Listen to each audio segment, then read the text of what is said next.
KF-21 스크램제트 엔진 개발 완료. 한국형 고속 추진관 성능 최초 공개.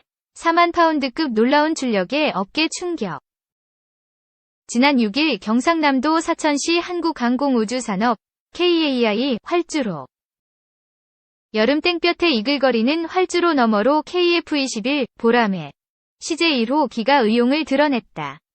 기체 크기는 가로 11.2m, 세로 16.9m. 공군이 40대 보유 중인 스텔스 전투기 F-35A보다는 조금 크지만 현재 공군 주력 기종인 F-15K보다는 조금 작다. KF-21은 날카로운 엔진 소리를 내뿜으며 지상에서 이동한 뒤 1번 경납고 앞에 멈춰서서 거친 숨을 골랐다. 수직꼬리 날개에는 이 전투기의 이름인 보람의 문양이 선명했다. 또 이 기체가 한국형 전투기 KF-X의 첫 번째 시제기임을 의미하는 KF-21001이라는 글씨가 새겨져 있었다. 전투기 바닥 부분에는 세계 최고의 공격력을 자랑하는 미티어 공대공 미사일 4발이 적기를 향해 금방이라도 튀어나갈 기세로 도사리고 있었다.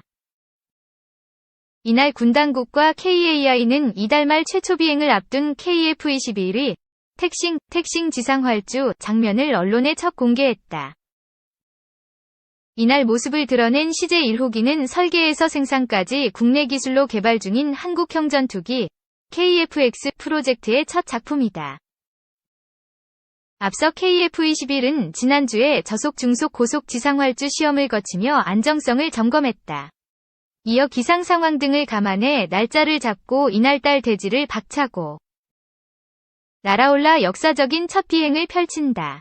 군 당국은 앞으로 4년간 KF-21 비행 시제기 6대를 동원, 약 2,000회 비행 시험을 거친 뒤 전력화할 예정이다. 군 당국은 2032년까지 KF-21 120대를 실전 배치해 공군의 주력 기종으로 운용할 방침이다. 대한민국 공군 역사에 기록될 최초 비행에 나설 조종사로는 공군 52시연평가전대의 안준현 소령, 공사 54기이 낙점됐다. 첫 비행은 30에서 40분 정도 진행되며 기본적인 기체의 비행 성능을 점검하는 기회가 될 전망이다. KAI의 김남신 KF-X 사업관리팀장은 저속, 중속, 고속 지상활주를 통해서 항공기의 건전성과 모든 구성품의 비행 안전성에 대한 검증이 끝나면 승인 절차를 통해 땅을 박차고 하늘로 뛰어오르는 최초 비행이 이뤄질 것이라고 설명했다.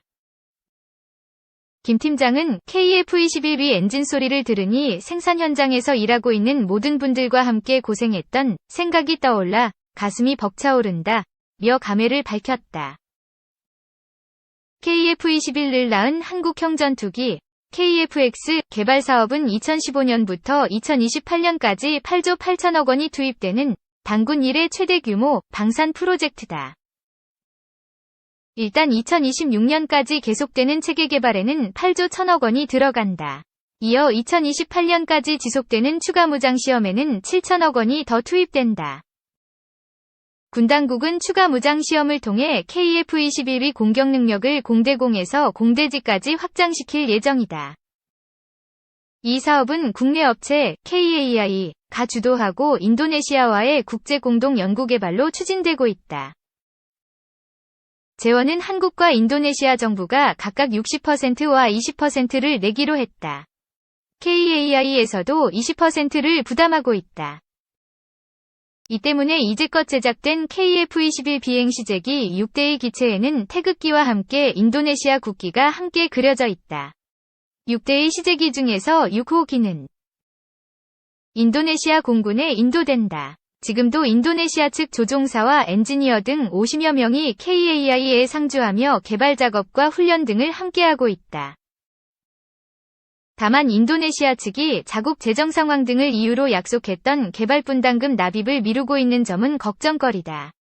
군 당국은 사업의 연속성과 양국 관계 등을 고려해 인도네시아와 KF-X 사업을 지속할 방침이다. 다만 인도네시아 측의 분담금 완납 상황을 감안해 시제기를 인도하겠다는 입장이다. 2. KF-21 최초 비행 성공 기념행사 격려사. 먼저 지난 7월 19일 KF-21 보람의 전투기의 최초 비행 성공과 오늘 기념행사 개최를 진심으로 축하합니다. 우렁찬 엔진 소리와 함께 힘차게 날아올라 비행을 성공적으로 마치고 우리 앞에 나타난 보람의 모습이 감격스럽습니다. 그동안 개발에 함께해준 모든 분들과 시험 비행을 성공적으로 실시해온 조종사 안준현 중령, 이진욱 중령, 이동규 수석, 진태범 수석에게 큰 박수를 부탁드립니다.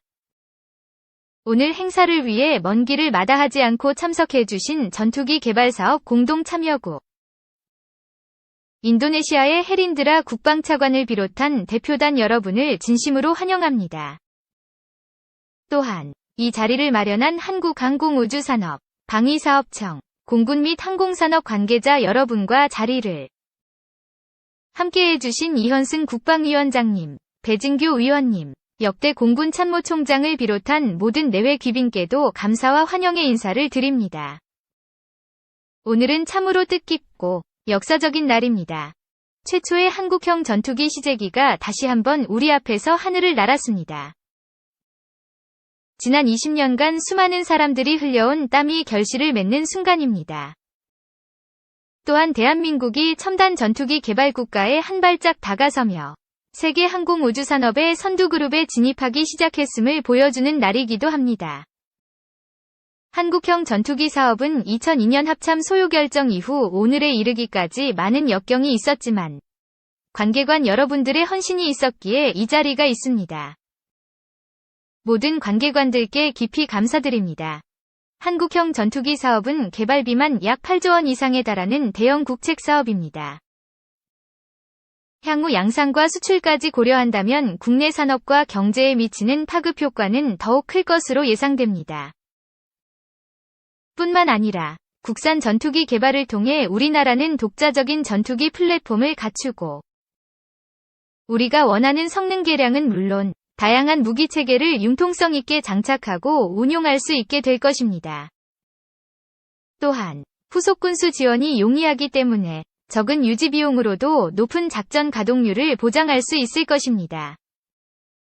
국방부는 4차 산업혁명의 첨단 과학기술을 기반으로 국방혁신 4.0을 적극 추진하여 AI 과학기술 강군을 건설하기 위해 혼신의 노력을 다하고 있습니다.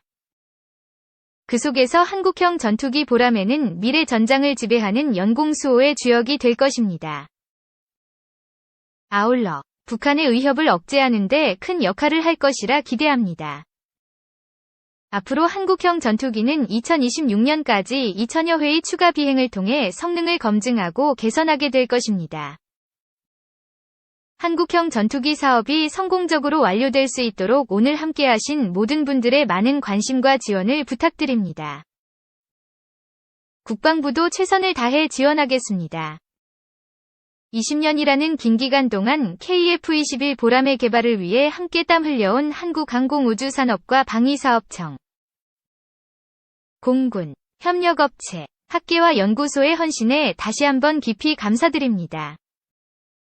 그동안 정말 수고 많았고 남은 개발 과정도 성공적으로 마무리하여 우리의 보람에 코리안 아이터시 11, 이 21세기 우리 하늘을 굳건하게 수호하기를 기원합니다. 3. 러에 드론 주고 Su-35 전투기 받는 이란, 성능은 글쎄. 최근 러시아의 자국산 무인기, 드론을 공급해 국제사회의 지탄을 받은 이란이 러시아의 주력 전투기인 Su-35를 도입할 것으로 알려지면서 논란이 커지고 있다. 드론 공급에 대한 대가로 신형 전투기를 공급받는 것으로 추정되면서 국제사회의 비판이 더 거세질 전망이다. 러시아의 Su-35 전투기는 가격 대비 전투 능력이 우수하다는 평가를 받으며 한때 중동 국가들을 중심으로 주문이 쇄도했지만 우크라이나 전쟁에서 저조한 능력을 보여주면서 주문 취소가 잇따르고 있는 것으로 알려졌다.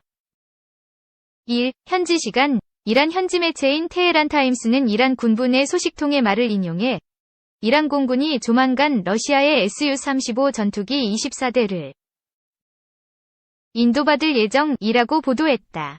이란과 러시아 간 군사적 협력 관계가 강화되면서 미국과 서방의 제재가 강화될 수 있다고 테헤란 타임스는 전했다. 이란 내에서는 1990년대 초 러시아로부터 옛 소련제 이기-19 전투기를 도입한 이후 처음으로 도입되는 외국 전투기가 될 전망이다. 이란은 1979년 이란혁명 이전까지는 미국의 동맹국으로 F4, F-14 전투기 등을 미국으로부터 도입했지만 이후 미국과 수교가 끊어지면서 전투기 노후화가 심화됐다. 러시아의 현재 주력 전투기인 Su-35 기종은 1990년대 등장한 4세대 전투기의 성능을 보완한 전투기로 2000년대 후반부터 등장한 F-22나 F-35 전투기와 같이 스텔스 기능을 장착한 5세대 전투기보다는 성능이 떨어져 보통 4.5세대로 불리는 전투기다. 이번 전투기 공급은 최근 우크라이나 전쟁에서 러시아가 이란산 드론을 대량 공급받은 것에 대한 대가로 추정되고 있다. 러시아는 지난해 9월부터 이란으로부터 드론을 공급받아 우크라이나 주요 도시 공습에 활용하고 있는 것으로 알려졌다. 우크라이나 현지 매체인 키이우 인디펜던트에 따르면 우크라이나 군사정보국 부국장 바딤 스키비츠키는 전날 텔레그램에 게재한 보고를 통해 러시아가 이란제 드론과 자국의 구식 미사일, 고정밀 탄도미사일, 개조된 S-300 미사일 등을 다양한 구성으로 결합해 사용하는 전술을 사용하기 시작했다. 고 전했다. 알제리 인도네시아도 잇따라 주문 취소, 가성비 논란 확대. 다만 Su-35가 최근 우크라이나 전선에서 격추된 사진이 올라오며 실전 능력의 의혹이 제기되면서 이란 내에서도 논란이 예상된다. 미 경제지인 비즈니스 인사이더에 따르면 이번에 이란이 도입한 Su-35는 이집트가 지난해 7월 선주문했다가 취소한 물량으로 추정된다고 보도했다. Su-35는 다목적 전투기로 특히 폭격 능력이 우수하다고 러시아에서 선전했지만 실제 이번 우크라이나 전쟁에서는 작전 능력이 매우 제한적이었다는 평가를 받고 있다.